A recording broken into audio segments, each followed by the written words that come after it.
Everyone, and welcome to another episode of Fundraising Today. My name is Leah Davenport Fadling, and I'm excited to welcome a new guest to our show today. His name is Mitch Stein, and you are coming to us from Chariot, and you serve there as the head of strategy. I'd love to know a little bit more about your role, how long you've been at Chariot, what Chariot is, before we get into today's topic, which is donor advised funds. Mitch, welcome to the show. Thank you so much for having me. Excited to be here and excited to share more with everyone that's listening or watching. So, like you mentioned, I work for a company called Chariot. I've been involved with the company for almost a year. I joined full time this fall in the position of head of strategy.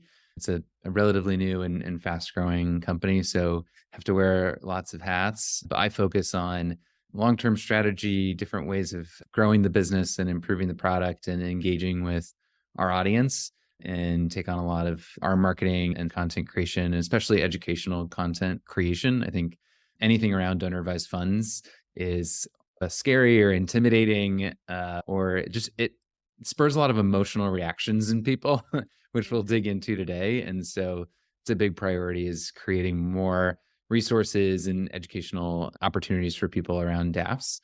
And what Chariot is, it's a donor advised fund fundraising solution provider to nonprofits. We have a solution called DAF Pay, which is a payment option that sits directly on any nonprofit's website or donation form or campaign pages. Wherever a donor might donate digitally to your organization, we want them to be able to use their donor advised fund. Historically, they would have had to log into their bank account and take all these onerous steps to actually send a gift. It took weeks of time. You didn't even know who it came from usually, or if it was submitted or anything. With Chariot's tools, you prompt those gifts, you get their name and email right away, and then we actually process them. So you get the gift digitally direct into your bank account in the same format with the same data, no matter which DAF it came from. So huge step change in the experience around donor advised funds that we're really excited to keep expanding and improving. And we're working with several thousand nonprofits today, including American Cancer Society, Susan G. Komen, Michael J. Fox, PETA, et cetera. It's just been really amazing to see it out in the wild and working and getting more of those DAF dollars into nonprofits' hands where they belong.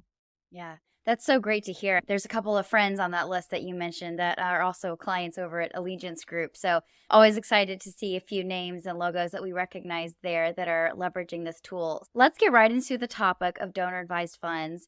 It's a big one. I think I see questions about donor advised funds on about every webinar that I attend or every podcast that I listen to where they're talking about nonprofit fundraising and marketing trends for 2024. And there have been a couple of, I would say, maybe not so positive articles out there. There's a couple that come to mind from inequality.org on donor advised funds. There's a lot of suspicion out there about them. So I'd love to get into what some of those suspicions or hangups or questions about donor advised funds, because I'm sure a lot of nonprofits and fundraisers that are listening today can see themselves in those questions. So Mitch, I know that's a big load of baggage I just handed you, but let's dig right into it. No, that's what we're here for. And it's more interesting to talk about things that are maybe a little controversial. So I'm here Yeah. for it. And I would just say, to be clear, Chariot does not manage a DAF. We are not a DAF provider. We're actually really the first person in this space to build tools for nonprofits to engage with DAF. So it puts us in a really interesting position to finally have someone that's on the nonprofit side in these conversations, thinking about how to improve the system. So I definitely don't shy away from saying that there's a lot of issues with DAFs. What I think is important, and we'll get into them in more detail, but I would just want to call out, because I hear it a lot when the topic comes up, where someone almost just says, nonprofit fundraisers, oh, DAFs are bad. Or like, we don't like DAFs. And it's just a way people donate. It's saying we don't checks, so we're not going to receive your check, or we don't credit cards. It is a way of payment. And I think especially with the tools and infrastructure Chariot's building, it will be more and more that way. And so we can talk about why that's a long-term good thing for nonprofits. But to get at your question specifically, what's wrong with DAFs? Why do people gripe about them? I think the answer falls into maybe three buckets. I would say one is a philosophical issue with DAFs. Two is the practical reality of money that's not being donated to nonprofits. So there's just the issue of money movement.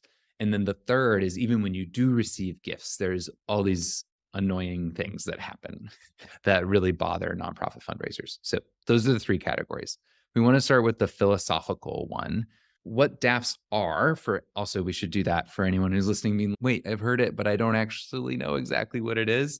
Totally fine. They've been a real surge in popularity in the last few years. And that's why people are talking about them more, because now there's over 3 million people that use donor advised fund accounts for their philanthropy. That number has more than doubled in the last 5 years. So it's exponential growth. There were $52 billion granted to nonprofits out of donor advised funds last year. So it's also making up an increasingly large portion of philanthropy. That number's grown over 20% on average per year over the last 5 years. So just these are not numbers we're used to in philanthropy. We're hearing all about decline in participation, decline in giving. This is an explosive growth area. So that's why we're talking about it. What it is for a donor is it's basically a 401k for retirement, or HSA for health expenses, or 529 for education. All those are just savings structures with tax advantages for a specific purpose. DAFs, the specific purpose is donating to charity. So when someone puts money or assets into a donor advised fund, they get the tax write-off that year on their taxes for the full amount, and then over time can make donations out of that vehicle to nonprofits that they choose. Those donations have to go to 501c3 organizations, and they cannot be in exchange for value. So I can't use them to buy my tickets or an auction item or anything where I'm getting something in return. And that comes up a lot for nonprofits. So it's important to note. And I think where people get hung up is that unlike foundations, which have a minimum distribution requirement, so 5% of those assets every year at a foundation have to be distributed to retain their tax status, at a DAF, there is no timing requirement. And so in theory, these funds could sit there forever. And there may be individual DAF accounts where that does happen, where those funds are languishing in perpetuity and they got a tax write-off originally, but it never actually got into the hands of an operating nonprofit, which in theory, that's why that tax write-off exists. And so that's the rightful complaint that people have, is where that does happen. And I think the question comes in is, how often is that happening, and what are we actually seeing the usage and reality of DAFs? If there are a handful of bad actors, which has certainly been acknowledged that there are instances of people using DAFs inappropriately, people also use nonprofit organizations inappropriately and foundations, right? There are rules that can be broken in any one of these settings. So yes, there are instances where DAFs use inappropriately, and that certainly can spread some distrust or dislike for them. But I would just say it's important to understand the scale of this industry and how many of those instances relative to the overall scale of DAFs is important to keep in mind. So that's the philosophical level, which we can dig into a little bit more. The practical reality that people are upset about is that there's $230 billion that's been donated to charity, according to the IRS, that is sitting in DAF. And it's frustrating to think every nonprofit is working so hard to fundraise, and especially in an environment where fewer and fewer individuals are giving. But wait, this money is moving over into donor advised funds and not into organizations. No wonder it's a frustrating thing. That's part of our mission at Chariot, is how do we move this money out of DAFs faster? I think that's another very valid reason for people to be upset or have strong emotions. And I think we view there as being two primary ways to tackle that problem. One is evaluating regulation and legislation that should be in place to improve how people interact with DAFs.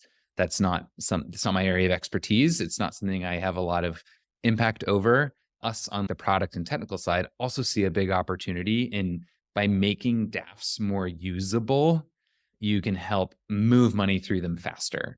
So what I always compare to is it's really the gift card. So it's a charitable gift card you've given yourself. You've set money aside.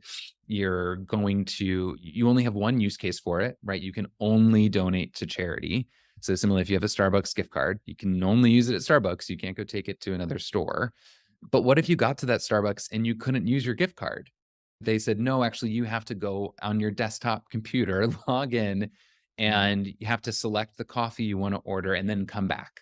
How often are you going to be able to use that? And so that's the current instance with the DAFs. A DAF owner comes to your website and even if they wanted to use it, think about all the extra steps you have to take. And I'm sure you've talked many times in this podcast about donor psychology and friction and how hard it is to get people to convert to give. We're putting so many steps in the way, which has to be adding to that problem of money sitting there. And the third bucket, which we can dig into more, is it's because of those reasons, a hassle. DAF gifts show up, you get a check in the mail, it doesn't have a name, maybe you have an address, you get some random fund name where it's the Jones Family Fund. That's not helpful. I have 150 donors, the last name of Jones. They're super delayed. They can get lost in the mail. There's all these like processing issues that lead to it just makes it's both a waste of time for fundraisers and folks working at nonprofits, and it often makes them look bad with donors because it doesn't matter if it's the DAF's fault that a check didn't come or it never got processed or whatever. When you have no insight on it and the donor doesn't know that, they're, oh, it's so frustrating. My local food bank, I tried to send the staff and they can't handle it. We do so many donor interviews where that comes up. And so that's another big area of improvement with Chariot's tools that we're focused on is how can we just make that process super simple and seamless? I'd love to switch over to just getting a quick visual of what your platform looks so we can show that for our LinkedIn Live audience. So this is just an example of how Chariot shows up, the form on the front end for a donor. Our friends over at Action Against Hunger, if I'm going through their checkout flow and I put my name and email in, now, normally where you'd have other payment options, you can just go ahead and pay with a DAF. So it brings this portal. I have not left the nonprofit's website. I'm still directly in your normal checkout flow, but I can see, oh, hey, if I use Fidelity, I can log in. I can enter my username, enter my password, go next. And here, this is the last pane. So like I said earlier, I'm reminded of my account balance, which might say, oh, wait, I have 10 grand. I can go up a little bit more. And these options for boosting are smart rendered based on that balance too. So it's customized based on what their capacity is to give. And then I'm done. So it's truly 3 clicks. If I were going through a DAF platform, that would have taken me minutes and it's usually 20 plus actual steps and things I fill out. We've stripped it down to just the bare minimum of what's really needed to process a gift. Then on the nonprofit side, they would receive an alert. They can log in, see the details of the gift. They'll actually receive it electronically to their Chariot dashboard and can withdraw those funds at any time. So it's a big difference from being this happening completely off your domain, coming in the mail and trying to sync all these things up, particularly at large organizations processing hundreds or thousands of these gifts. It's a real game changer. And so then whenever the nonprofit receives that gift, do they get more information than what is typically provided? Yeah, so they'll get everything we captured in that form. They're getting their name and email, the gift size, the DAF that it came through. They're typically just getting, like we said earlier, often anonymous, sometimes with the fund name, and at best a mailing address. So this is, whenever we show that to a fundraiser, they're the email, get their email. It's very exciting. That is always a question that I get from fundraisers is they'll either have an email or they'll have a physical mailing address, but they oftentimes don't have both. And so they're not getting the full picture of all the ways that a given donor is interacting with them. And so that's super powerful what you've just shown today. Mitch, thank you so much for joining us today. I can't wait to share this conversation with our audience. And thank you just so much for a few minutes of your time today to talk about a controversial topic in the nonprofit space and have some just amazing talking points. Yeah, no, thank you for having me. And like I said, I'm never shy away from some controversy. There's important points to be aware of and discuss on all aspects of this issue. It's a complex, look, philanthropy is complicated. It's a complex ecosystem. We all have to understand and do our jobs every day and understand there's a lot of things that are wrong with the way this industry works, and little ways that we can make those changes and improve them are important. So appreciate you inviting me in for the conversation.